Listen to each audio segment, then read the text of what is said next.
বিসমিল্লাহির রহমানির রহিম। আজকে আমার আলোচনার বিষয় পৃথিবী সূর্যের চারিদিকে ঘুরে না সূর্য পৃথিবীর চারিদিকে।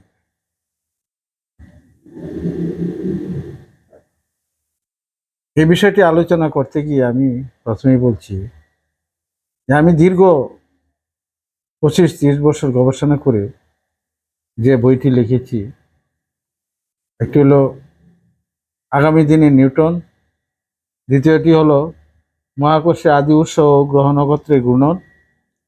এই দুইটি বইয়ে আমি উল্লেখ করেছি যে পৃথিবী সূর্যের চারিদিকে ঘুরে না, সূর্যও পৃথিবীর চারদিকে ঘুরে না। সকল কিছু মহাবিশ্বে মহাশূন্যে স্থির নয়, সকল কিছুই পর্যায়ক্রমে ঘুরছে এবং সাঁতরাচ্ছে। কিভাবে, কার পিছনে কে সাঁতরাচ্ছে? সেটি হলো যে পৃথিবীতে একটি মহাবিশ্বে একটি কমন বেরি সেন্টার আছে, যে কমন বেরি সেন্টারের চতুর্দিকে গ্রহ নক্ষত্রগুলি ঘুরছে।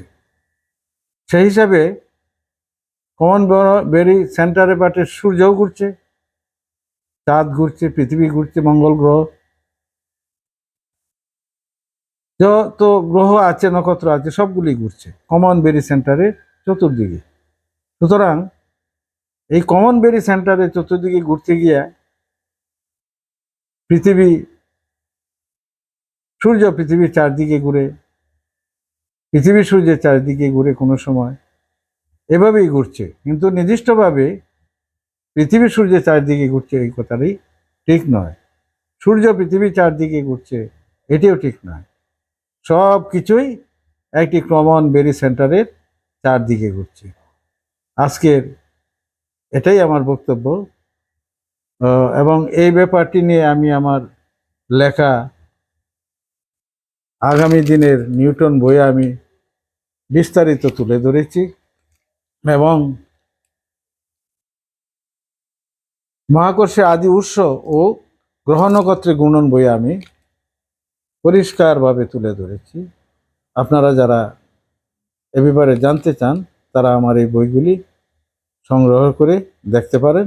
যদি বই সংগ্রহ করতে সমস্যা হয় তাইলে আমার মোবাইলে আপনারা রিং দিতে পারেন, আমি আপনাদের কাছে বই পৌঁছায় দেব। এই বলে আমি আমার বক্তব্য শেষ করছি। আল্লাহ হাফিজ।